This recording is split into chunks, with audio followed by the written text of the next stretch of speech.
Shalom. First and foremost, I want to give all praises, honor, and glory to Yahweh, Bahasham Yahushai, Bahasham Recha Kodesh. Double honors to the elders and the apostles of Great Millstone, and peace and blessings to the elect. And today we're going to go into the book of 2 Samuel, the 24th chapter.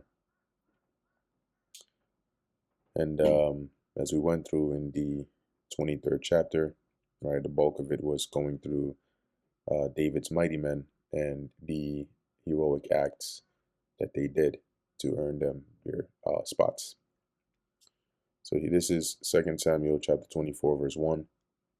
And again, the anger of the Lord Yahweh was kindled against Israel, and he moved David against them to say, "Go, number Israel and Judah." So the Lord was seeking occasion to bring judgment upon Israel. For the king said to Joab, the captain of the host, which was with him, "Go now through all the tribes of Israel, from Dan even to Beersheba, and number ye the people, that I may know the number of the people." Basically, like to take a census. And Joab said unto the king, "Now the Lord thy God add unto the people how many soever they be, 100-fold, and that the eyes of the Lord my king may see it.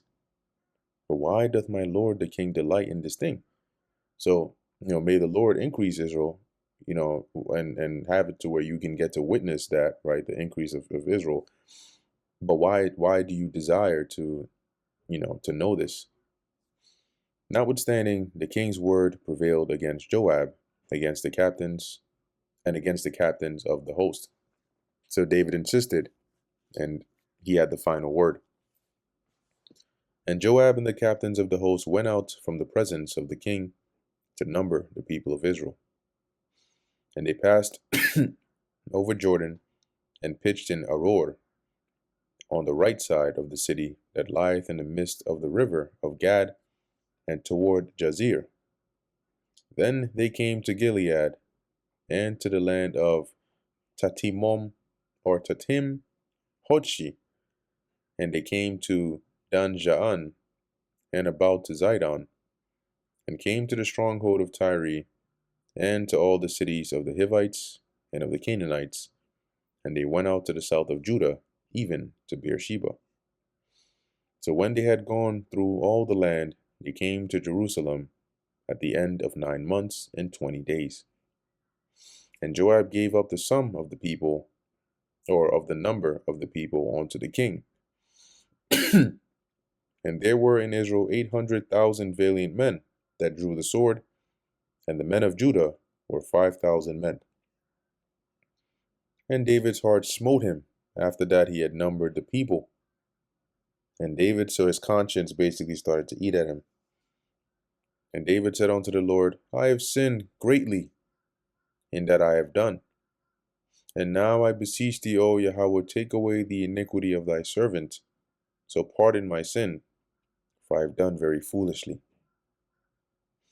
For when David was up in the morning, the word of the Lord Yahweh came unto the prophet Gad, David's seer, saying, and seer is another name for prophet, saying, "Go and say unto David, Thus saith the Lord, I offer thee 3 things. Choose thee one of them, that I may do it unto thee." So these are going to be your 3 options in terms of the judgment. And I'll give you the mercy to select which one is going to befall you. So Gad came to David and told him, and said unto him, "Shall 7 years of famine come unto thee in thy land? Or wilt thou flee 3 months before thine enemies, while they pursue thee? Or that there be 3 days pestilence in thy land? Now advise, and see what answer I shall return to him that sent me." And David said unto Gad, "I am in a great strait. Let us fall now into the hand of the Lord Yahweh, for his mercies are great, and let me not fall into the hand of man." So he chose the pestilence, in that by the judgment being by the hand of the Lord, the Lord is merciful, right? And he can have at least mercy rather than to fall prey into the hands of man. So the Lord sent a pestilence upon Israel from the morning even to the time appointed for 3 days. And there died of the people from Dan even to Beersheba 70,000 men. Now, what David did here, when you go into the law, there's no explicit law that says like you can't number, like you shouldn't number Israel per se. But when you go into, I believe it's in the book of Exodus, let me see, there's a way to do it, which the Lord, I think it's Exodus, yeah, Exodus 30 and 12, when he commanded Moses to basically number, right, Israel. But he's gonna tell you, right, and this is what David didn't do. And obviously and he did it just out for him to know the number. Therefore, the Lord brought a plague, right? So Exodus 30 and 12, when thou takest the sum of the children of Israel after their number, which is to count a census, then shall they give every man a ransom for his soul unto the Lord, when thou numberest them, that there be no plague among them when thou numberest them. So to avoid a plague coming upon them, when you number them, they have to give a ransom for everybody's soul. This they shall give, every one that passeth among them that are numbered, half a shekel after the shekel of the sanctuary.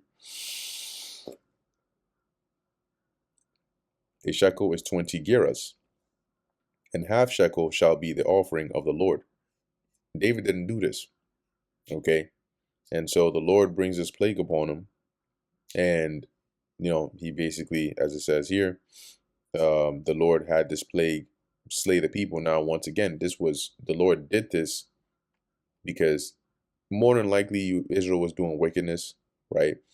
And so the Lord sought an occasion to bring judgment upon them. Because he's not just going to bring judgment upon you, but he uses means, all right, to do it. Just with Hophni and Phinehas, right, the sons of Eli. It says that when Eli spoke to them, they didn't listen because the Lord was he had determined evil against them.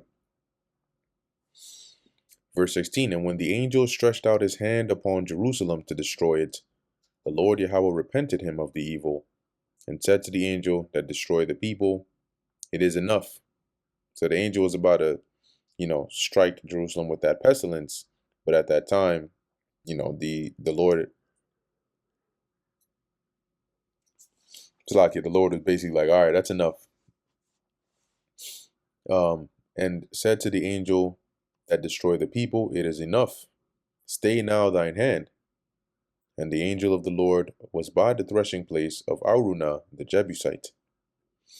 And David spake unto the Lord when he saw the angel that smote the people, and said, Lo, I have sinned, and I have done wickedly. But these sheep, what have they done? Let thine hand, I pray thee, be against me, and against my father's house. So he's saying, you know what, Lord, just put the judgment on me. I'm the one who sinned, not them. So spare the people is basically what David is pleading for. And Gad came that day to David and said unto him, Go up, rear an altar unto the Lord in the threshing floor of Araunah the Jebusite. And David, according to the sayings of Gad, went up as the Lord Yahweh commanded. And Araunah looked and saw the king and his servants coming toward him, or coming on toward him. And Araunah went out and bowed himself before the king on his face upon the ground. And Araunah said, Wherefore is my lord the king come to his servant? And David said, To buy the threshing floor of thee, to build an altar unto the Lord Yahweh, that the plague may be stayed from the people. So I would like to buy a threshing floor so I can set up an altar to the Lord. If not, this pestilence is not going to stop, harming the people. So basically, he wanted to offer unto the Lord to appease the Lord. And Araunah said unto David, Let my lord the king take and offer up what seemeth good unto him. Behold, here be oxen for burnt sacrifice, and threshing instruments, and other instruments of oxen for wood. So, yeah, everything is yours. Go ahead. Whatever you need. I got oxen for the sacrifice. I have instruments for the threshing. Whatever it is you need, it's all yours. All these things did Araunah, as a king, give unto the king. And Araunah said unto the king, The Lord Yahweh thy God accept thee. And now I'm going to read this in the NLT or even in the NKJV. All these, O king, Araunah has given to the king. And Araunah said to the king, May the Lord Yahweh your God accept you. So that's basically, there's no quotes here in the KJV, but by the NKJV putting the quotes, it makes it makes more sense. Verse 24. And the king said unto Araunah, Nay, but I will surely buy it of thee at a price. So no, I have to. I'm not taking this for free, right? I'm gonna pay for it. Neither will I offer burnt offerings unto the Lord my God of that which doth cost me nothing. So I'm not gonna take this for free. No, I'm offering this unto the Lord. So I'm gonna use my money. I'm gonna purchase it, and I'm gonna, that's the least I can do. So David bought the threshing floor and the oxen for 50 shekels of silver. And David built there an altar unto the Lord Yahweh, and sacrificed burnt offerings and peace offerings. So the Lord Yahweh was entreated for the land, and the plague was stayed from Israel. And that brings us to the end of the book of 2 Samuel, the 24th chapter, and also the end of the book of 2 Samuel. And so pretty much, right, as we went through, both 1st and 2nd Samuel, this was at the emerging out of the period of the judges, right, into that of, the kingdom of Israel, right, the formation, Saul being set up as king, David ended up taking his place, and sort of leading from here into the book of Kings, right, where we see what happens, which we've covered that, but we see what happens after David dies. His son Solomon reigns, the kingdom is divided, and then you go in, so on and so forth. So Lord willing, this was edifying to the elect. In closing, I want to give all praises, honor, and glory to Yahweh, Bahasham, Yahweh Shai, Bahasham, Recha Kodesh. And until next time, Shalom.